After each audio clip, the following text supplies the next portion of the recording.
So nakabantay pa rin po tayo sa sitwasyon dito sa Quirino Grandstand. Nagsimula nga po ang prosesyon alas 4 ng umaga kanina at makalipas ang 3 oras, malaki na po ang ibinaba ng bilang ng mga taong nananatili rito sa Quirino Grandstand. Sa peak o yung kasagsagan ng dami ng tao, umabot po yan ng 270,000 ayon sa Manila Police District. Yan po ay dakong alas 4 ng umaga. Pero pagdating po ng pagsapit ng alas 5, bumaba po yan 10,000. At ngayong mga oras ito, patuloy po natin nakikita na panipis na ng panipis ang bilang ng mga tao. Marami po nakita natin, nagligpit na, nagsisiuwian na, bagamat meron pa rin mga nasa kanila mga tent at may mga nakalatag pa rin mga banig at natutulog pa dito sa malawak na espasyo. May mga damo dito at dito sila nagpapahinga. Marami po, nakausap natin ang ilang mga pamilya, ginawa po nilang maliban sa pagpapanata, ito po ay pagkakataon na rin para parang maging reunion ng kanilang mga pamilya, may mga magbabarkada, yan, dito sila nananatili. Nakikita rin po natin patuloy ang paglilinis ng mga kawani ng MMDA. Dito ho sa mismong tapat ng entablado, malinis na, pero dito nga sa grassy area, patuloy po ang pagwawalis at pamumulot ng mga kawani ng MMDA sa mga naiwang basura ng mga nagpalipas na magdamag dito sa Quirino Grandstand. Nagpapatuloy din po ang usad ng pila para sa pahalik. Kahit po nagsimula na nga ang prosesyon, ay hindi naman nila itinigil ang pahalik. At ayon sa mga otoridad, magpapatuloy po ang pahalik habang umuusad ang prosesyon. Hindi ho nila yan puputulin. Marami pa rin naman ang nakapila at hayaan po sila na sa pahalik. Samantala, balikan po natin ang ilang pangyayari kaninang madaling araw sa Quirino Grandstand. Ilang segundo pa lamang po matapos gumalaw ang andas sa imahen ng Jesus Nazareno, kita po ang maraming deboto na lumalagpas sa harang ng Philippine Coast Guard. Nag-uunahan ng mga deboto sa kagustuhang makasunod sa andas. At sa ibang anggulo, kita ang tulakan ng ilang deboto na gustong makalapit sa likurang bahagi ng andas. Bagamat sa pangkalahatan, naging maayos po ang simula ng prosesyon, ang pag-usad po niyan siyempre depende sa magiging disiplina at pagsunod ng mga deboto sa patuloy na pakiusap ng mga otoridad na iwasan na po ang pagsampa at maiwasan ang may masaktan at maging mas maayos at mas mabilis ang usad ng andas ng Poong Jesus Nazareno. At yan po muna latest dito sa Quirino Grandstand. Balik muna tayo sa studio. Salamat, Evan. Samantala habang naghihintay at nagsisimba sa Quiapo Church, dala-dala rin ng mga deboto ang kanilang mga hiling at panalangin sa Poong Jesus Nazareno. Live mula sa Maynila, may unang balita si Bea Pinlac. Bea, good morning! Maris, hindi lang mga hiling, kundi pati na rin pasasalamat. Ito ang laman ng dasal ng mga debotong nakausap natin dito sa labas ng Menor Basilica and National Shrine of Poong Jesus Nazareno. Dito yan sa Quiapo, Maynila. Hindi lang pag-ibig nila ang habang buhay para sa mag-asawang sina Antonia at Dante. Habang buhay din daw ang kanilang pananampalataya sa Poong Jesus Nazareno. Hanggang ngayon at hanggat makakaya, magsisimba raw sila sa Menor Basilica and National Shrine of Jesus Nazareno o Quiapo Church tuwing pagdiriwang ng pista nito. Hanggang malakas pa kami, hanggang buhay kami. Hanggang pasalamat kami kasi ang maraming blessing ang binagkalob sa aming mga anak, sa mga apo ko. Si Nanay Arsenia naman, mag-isang nagsimba. Pero dala raw niya ang dalangin ng buong pamilya niya. Pag ako'y nawala sa mundo, doon pa rin ako. Kahit anong mangyari, sa Panginoon pa rin ako. Aminado sila na hindi laging matibay ang pananampalataya nila, lalo na tuwing nakaharap sa mga pagsubok ng buhay.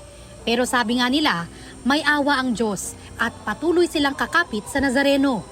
Una-una, nakasakit yung anak ko. Sinugod ko sa ospital, wala akong kasi kapira-pira.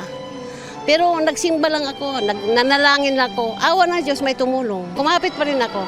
Kahit anong pangyayari, hindi pa rin ako pinababayaan ng Panginoon. Tama nga pala na may Panginoon sa umaano sa iyo, umaalalay sa iyo. Saglit lang yun.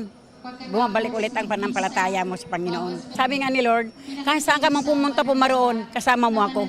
Basta manal ka manampalataya ka lang sa akin. Hanggang hating gabi mamaya, kada oras ang misa rito sa Quiapo Church. Marami sa mga deboto, matyaga nang naghihintay sa labas ng simbahan. Nakaabang sa pagdating rito ng imahe ng Nazareno pagkatapos ng traslasyon.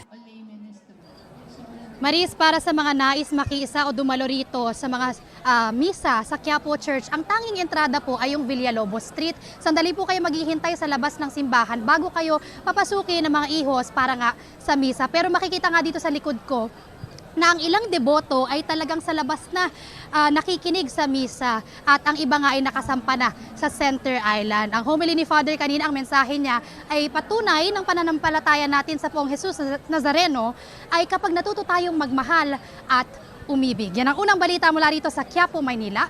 Bea Pinlac para sa GMA Integrated News. Nakilahok din ang libo-libong deboto ng Jesus Nazareno sa traslasyon sa Cagayan de Oro City. Update tayo sa sitwasyon dyan. May unang balita live si Cyril Chavez sa GMA Regional TV. Cyril. Yes, Igan, tuloy-tuloy na nga ang Traslasyon 2026 kung saan libo-libong mga deboto mula pa sa iba't ibang parte ng Mindanao ang dumayo rito ngayon sa Cagayan de Oro City. Pasado alas 4 ng madaling araw, nagsimula ang misa sa St. Agustin Metropolitan Cathedral na pinangunahan ni Reverend Monsignor Nathaniel Lerio. Sentro ng mensahe sa misa na isabuhay ang mga turo ni Kristo at maging buhay ng mga saksi sa kabutihan ng Panginoon at mensahe ng kaligtasan. Alas 5 ng umaga matapos ang misa, inilabas na agad ang imahen mula sa katedral at isinakay na sa karo na nasa labas ng simbahan. Sa hudyat ng mga ihos, nagsimula na agad ang traslasyon. Dumiretso sila agad sa Dolores Street at lumiko sa Don Apolinar Vélez Street. Liliko na naman patungong CM Recto Avenue hanggang makarating sa Archdiocesan Shrine of the Black Nazarene, Jesus Nazareno Parish. Libo-libong deboto ang dumalo sa traslasyon ngayong araw. Isa sa mga nakausap natin, ang debotong si Winright Agbalog, kung saan naabutan natin siyang pasan-pasan ang malaking imahe ng poon. Kwento niya, nagsimula ang kanyang pagiging deboto matapos siyang maaksidente sa motor na muntik na niyang ikamatay. Pasalamat na ko nga gitagaan bro sikan life. Sa imong second life, unsa may mga kabaguhan nimo? Dagan sir, dagan. Dagan akong gibag-o. Dagan akong giusap.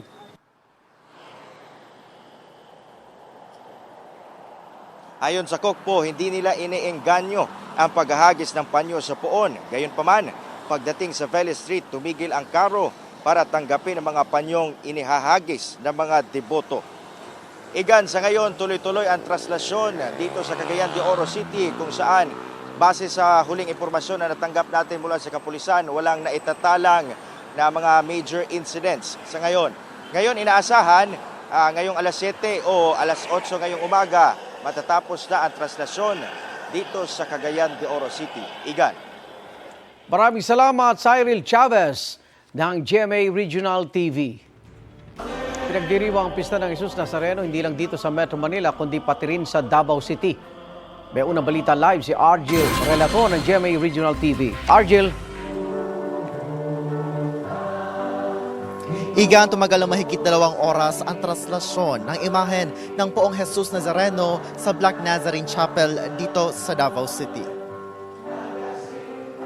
Alas 4 ng madaling araw nang simulan ang traslasyon ng imahen ng Poong Jesus Nazareno mula sa Black Nazarene Chapel sa New Lanzona Village sa Matina, Davao City. Ang imahen ay replika ng imahen na nasa Quiapo. Bit-bit naman ng ilang mga deboto ang kanilang imahen. Binaybay ng traslasyon ang mga pangunahing kalsada ng Barangay Matina Playa at Barangay Matina Crossing bago na ibalik ang imahen sa kapilya alas 6:30 ng umaga. Ito ang ika-17 na kapistahan dito sa Black Nazarene Chapel. Kanang ako ginasyang kuan kanya sa bata pa jud ko. Ako ginasyang kuan. Taga diri man ko maasayon o manindag isda. Moapit jud ko niya. Pasalamat sa grasya. Na taga-agmaing panglawas, mga apo, anak. Dito na kami nakatira at saka dito na kami namamanata. Hindi na kami nakakauwi ng Manila. Hindi na kami makapunta doon. Una-una, matanda na. Ang panalangin namin good health, tapos yung magandang buhay namin isang taon, yung taon-taon. Tapos yung mga sakit namin, mamawala.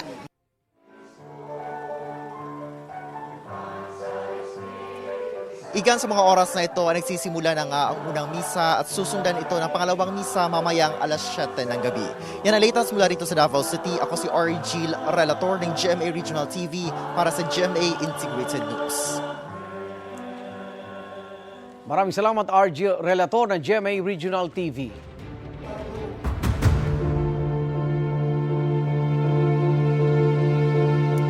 Sa ibang balita, sa bisa ng warrant of seizure and detention, kinumpiska at dinala sa compound ng Independent Commission for Infrastructure ang 8 mamahaling sasakyan sa Taguig na pagmamay-ari umano ni dating Congressman Saldico. May unang balita si Rafi Tima.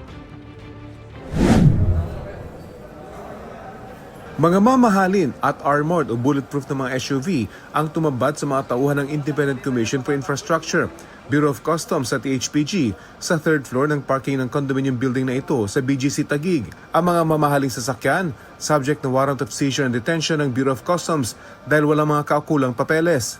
8 sa 9 na nasa listahan ang nakita ng raiding team. Subject of the search warrant are 9 motor vehicles but unfortunately we are able to confiscate 8. Sa ating pagsusuri, ito ay hindi nakitaan ng kaukulang record sa ating system sa BOC, no? Kung kaya't ating nakumbinsi ang korte na mag-issue ng kaukulang search warrant. At ito ay dinalang natin ngayon dito for temporary safekeeping hanggang sa tayo ay makapagbigay ng return sa korte at makapagbigay ng ulat sa naging resulta ng ating pagkoconduct at pag-i-implement ng search warrant. Meron tayong Rolls-Royce, merong Lexus, Escalade, may Toyota Sequoia. Isa lang itong Escalade na ito sa mga kukumpiskahin ngayon ng ICI dahil posibleng may kinalaman ito sa dating kinatawan na si Saldico. Bulletproof itong sasakyan na ito, makapal yung salamin at makikita naman dito, ayan, part ito ng bulletproofing niya. Kaya nahirapan daw silang buksan. At kung pagbabasehan daw yung itsura nito, ay matagal nang nakastock itong sasakyan na ito dito sa parking lot. So ngayon ay dadali na sa ICI compound ang mga sasakyan na ito. Ang mga kinumpiskang sasakyan, nilagyan ng selyo ng raiding team. Ang iba hindi na umaandar kaya kinailangan pang ayusin ng mga tauhan ng HPG. Bukod dun sa mga kotse na subject ng warrant ay may mga nakita rin yung BOC at yung LTO na mga kotseng may spurious document at kasama na itong Ferrari na ito. Kaya isa ito sa mga kukumpiskahin at dadalhin sa ICI para maimbestigahan dahil kulang daw ito sa kaukulang papeles. Ang mamahaling Ferrari, nakaalarm na daw sa LTO kasama ang 14 na iba pang sasakyan na nakarehistro sa mga personalidad at kumpanyang may kaugnayan umano kay Saldico. 5 sa mga nakaalarma ang nakita sa parking building. Pag the rightful owners will be able to present valid documents and proof of ownership, I think the ICI will be ready to release those motor vehicles. Sinubukan pagpigilan ng nagpakilalang abogado ng kondo ang paglabas ng mga sasakyan ito dahil hindi raw sila kasama sa warrant. Pero dahil nakaalarma ang mga ito sa LTO, nailabas din at dinala sa compound ng Independent Commission for Infrastructure dahil wala raw itong espasyo sa BOC. Habang inilalabas ang mga sasakyan, isang residente ng condominium kung saan kinuha ang mga ito ang nagsisisigaw. Ibalik nyo yan! Pera namin yan! Isauli ninyo! Sa kabuuan, nagkakahalaga ng 145 million pesos ang 8 sasakyang nasa warrant. May feelers na rin daw para maisuko ang ika-9 na sasakyan na umano'y tinanggal sa parking kahapon ng umaga. Ito ang unang balita. Rafi Tima para sa GMA Integrated News. Gusto mo bang mauna sa mga balita? Mag-subscribe na sa GMA Integrated News sa YouTube at tumutok sa unang balita.